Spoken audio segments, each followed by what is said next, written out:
આ બધામાંથી લાલો પિક્ચર કેટલા લોકોએ જોઈ છે? હાથ ઊંચો કરજો. કારણ કે આજે ટીનાબેન આપણે એક મનોરથ લઈને બેઠા છે ગૌ સેવાનો, એટલા માટે ચાલીને મનોરથ જીવતું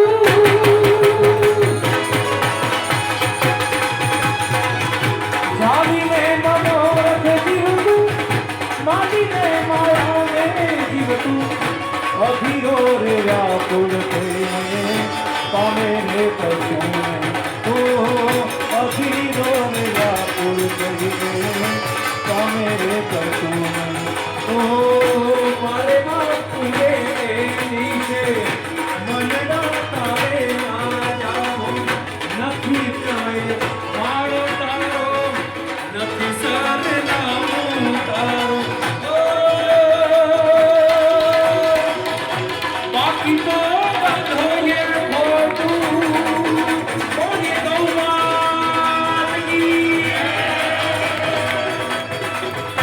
બાકી તો બધોય ખોટું ગૌ સેવાનો માર્ગ હાચો માયા કેરી ચાદરોની પામે રે માયા કેરી ચાદરોની પામે રે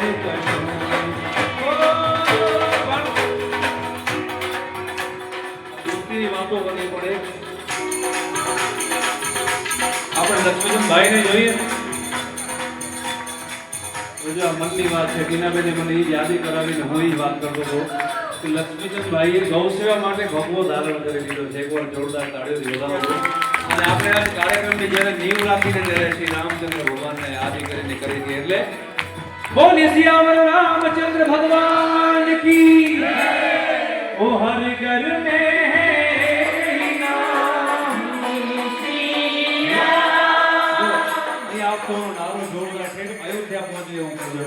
हर घर में है एक ही नाम वो हर घर में है एक ही नाम एक ही नारा भूलेगा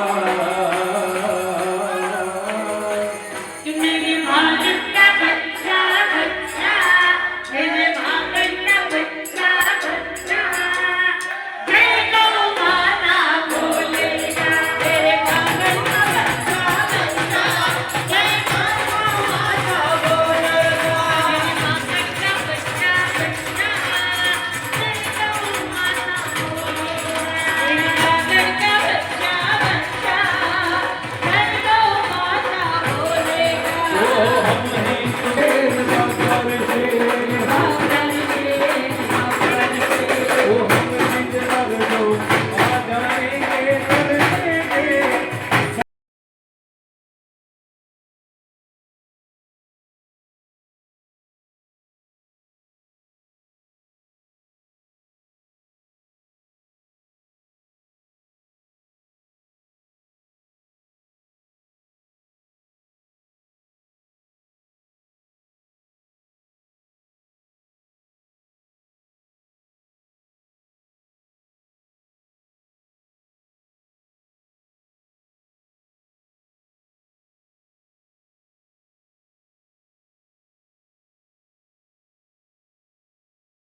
ખ્યાલ કરીને આવો છો બોલો. પણ મારે તો ભેરાના ચરણોમાં આશીર્વાદ લેવાનો.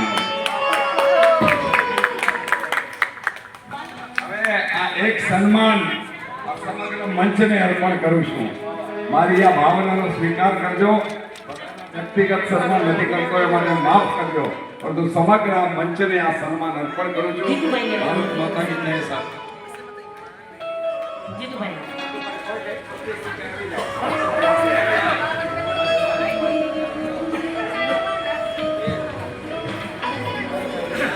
હીરાબેન કાનો ગાનો આવશે હા. બોલે છે સ્વર અને સાધનાનો મંચ છે અને જેની પાસે સુર, તાલ, લય અને સરનું સરગમ છે. આ ભારતની જો આપણી અસ્મિતાને ઉજાગર રાખી હોય, જેમણે ધબકતી રાખી હોય, તો એ હંમેશા લોક સાહિત્યકારોએ રાખી છે. આપણે આ પ્રસંગે ઝવેરચંદ મેઘાણીજીને યાદ કરીએ કે ઝવેરચંદ મેઘાણીએ રખડી રખડીને નેસડે નેસડે રખડીને લોક સાહિત્યની વાતોનો રસધાણ આપણી સમક્ષ ધર્યો અને એ લોક સાહિત્યની સરવાણી ભારત વર્ષમાં તમારા જેવા બધા જ કલાકારોના માધ્યમથી જીવતી રહી છે. આ માટે આપ સૌને વંદન, અભિનંદન. ભારત માતા કી જય. અહીંયા મંચ પર બેઠેલા તમામ આવનારા દિવસોમાં એક અલગ ઓજ અને સૂર્યની સાથે આગળ વધે, બધાના જીવનમાં ગૌ માતા આશીર્વાદ આપે અને આપ સૌનું કલ્યાણ થાય, આપના પરિવારનું કલ્યાણ થાય. એ માટે હું આપને મારી આ ભાવ વંદના સાથે આપને અભિનંદન આપું છું, શુભકામના આપું છું. ભાઈ શ્રી મણિલાલભાઈ નંદુ, જેમણે આ વિડીયોગ્રાફી કરી છે, એમને પણ સાલ ઉડાડી અને દામજીભાઈ, મહેશભાઈ, મુકેશભાઈ બધા જ સન્માનિત કરો.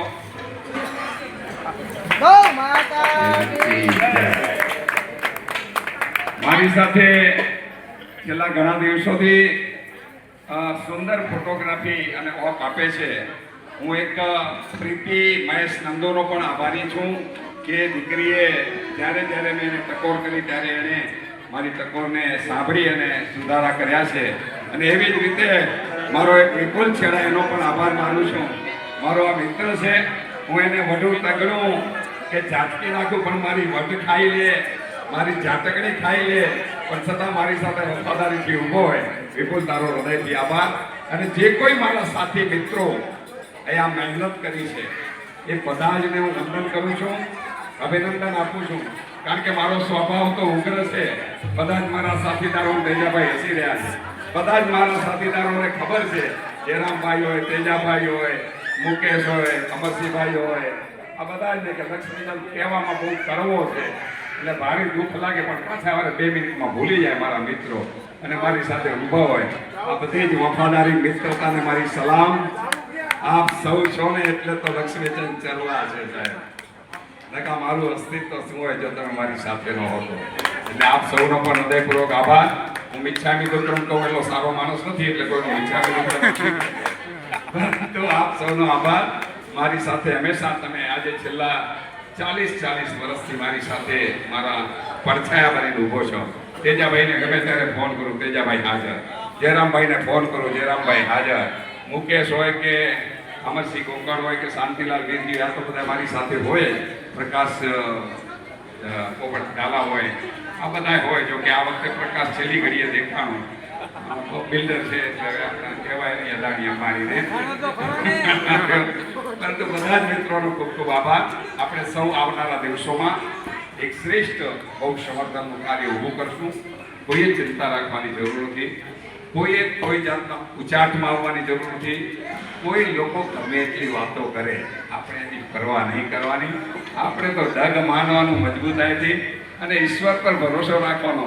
પ્રભુ શ્રી રામ, કૃષ્ણ અને મહાવીરનું નામ આપણી ગૌશાળાને લાગ્યું છે. જયરામભાઈ, આ ત્રણ ભગવાન આપણી રક્ષોપા કરશે અને નંદીને સાચવીએ છે એટલે શંકરે તો આપણી સાથે રહેવું જ પડે. હે, રહેવું પડે કે ના રહેવું પડે વિનયભાઈ? એટલે કોઈ ચિંતા નહીં કરતા.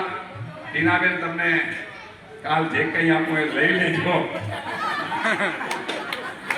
મને તો કઈ સંભળાતું જ નથી.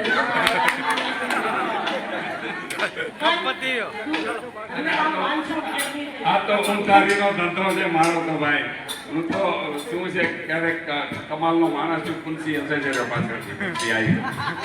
આ મારે તો શું છે ભાઈ, હમણાં એક રામજીભાઈ એક કોલીનો દીકરો હીરાબેન કાંતકોટની અંદર કોલીનો દીકરો એને કેન્સર થઈ ગયું ગરબાનું. તો રામજીભાઈ મને કે એની કાંઈક મદદ કરો. મેં કીધું મદદ તો એમાં કેન્સરનો ઈલાજ આપણા તરફથી. તો એ મુંબઈ આવ્યો, ત્યાં એને બધું એની જે કંઈ રિપોર્ટિંગ કરાવવું હતું એ કરાવી. 15,000નો ખર્ચો થયો. પછી આગળ એનું બધું થયું. હમણાં 45,000 રૂપિયાના 3 કીમો આપવાના છે. તો કાલે મને કે શું કરશું? મેં કીધું આવી જાઓ, ત્યાં ભલે ને ખિસ્સામાં ન હોય, કાલ ગમે ત્યાંથી ચૂકવી દેશું.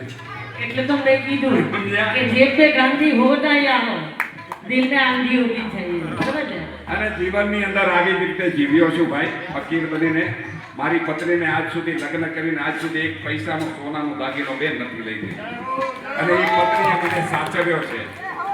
હું તો એનો આભારી છું. હું ગુસ્સો કરું, રાતના 2 વાગે 4 વાગે આવું, ક્યારેક 5 દિવસ આવું નહીં, 10 દિવસ આવું નહીં. ફકીરોનું શું હોય, ફકીરો તો ગમે ત્યારે કરતા હોય. મસ્કા જાહેરમાં માર લો એટલે પછી વાંધો ના આવે બીજા 2 વર્ષ. તો શરૂ કરું છેલ્લું ગીત. હા, સિંગ બધા રેડી? ફરી એક વાર ટીનાબેન આપનો હૃદયથી આભાર. આપ સૌ સાજિંદાઓ ગાયકો